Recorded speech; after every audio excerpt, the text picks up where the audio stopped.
5 April रोजी IPLचा 18वा सामना झाला। या सामन्यामध्ये चेन्नईवर हैदराबादने 6 गडी आणि 11 चेंडू राखून विजय मिळवला।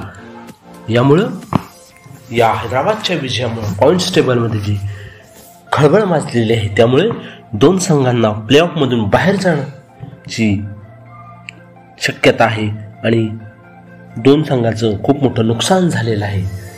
या सर्वांची माहिती आपण आजच्या व्हिडिओतून घेणार आहोत। आजचा व्हिडिओ अतिशय महत्त्वपूर्ण होणार आहे, तर व्हिडिओ संपूर्ण पहा आणि इतरांनाही शेअर करा।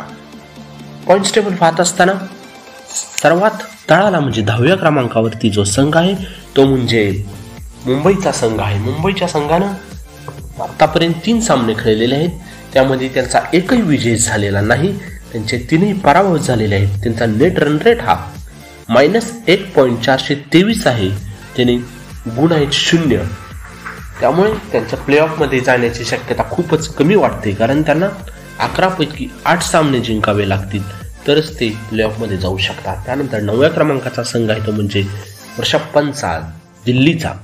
दिल्लीच्या संघानेही 4 सामने खेळलेले आहेत, त्यामध्ये त्यांचा 1 विजय झालेला आहे, 3 पराभव झालेले आहेत। त्यांचा नेट रन रेट आहे -1.347 आणि गुण आहेत 2। त्यांनाही जर प्लेऑफमध्ये जायचं असेल तर त्यांना 10 पैकी 7 सामने मोठ्या फरकाने जिंकावे लागतील तरच ते प्लेऑफमध्ये जाऊ शकतात। त्यानंतर जो 8व्या नंबरचा संघ आहे तो म्हणजे रॉयल चॅलेंजर्स बेंगलोर। त्यांनी 4 सामने खेळलेले आहेत, 1 विजय झालेला आहे, 3 पराभव झालेले आहेत।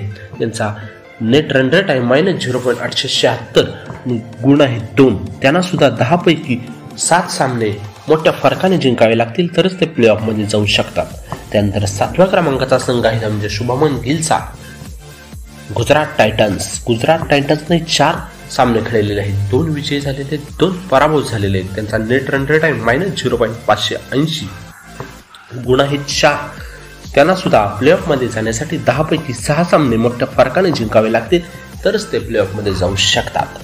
त्यानंतर 6व्या क्रमांकाचा संघ आहे तो म्हणजे पंजाब किंग्स।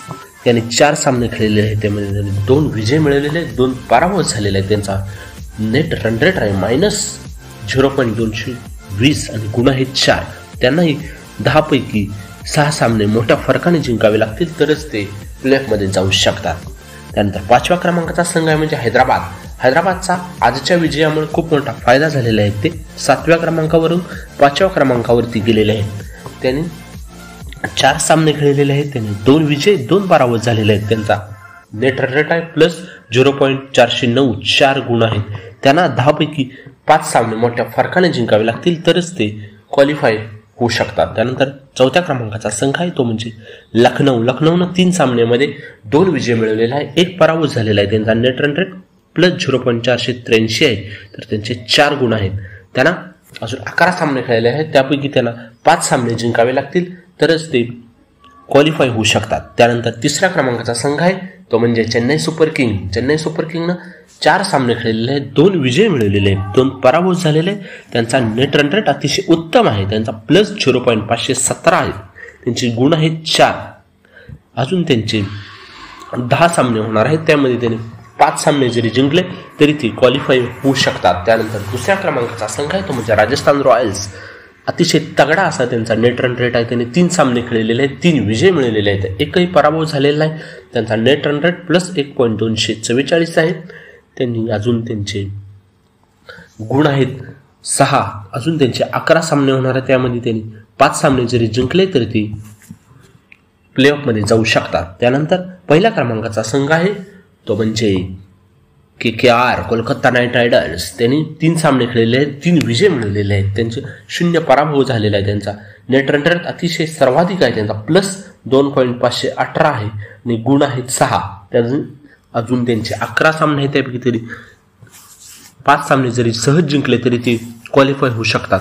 त्यामुळे आजच्या पॉइंट्स टेबलमध्ये अतिशय महत्त्वपूर्ण अशी माहिती मिळालेली आहे। आजची माहिती तुम्हाला कशी वाटली हे मला कमेंट बॉक्समध्ये सांगा आणि आजचा व्हिडिओ कसा झाला हे सांगा। धन्यवाद।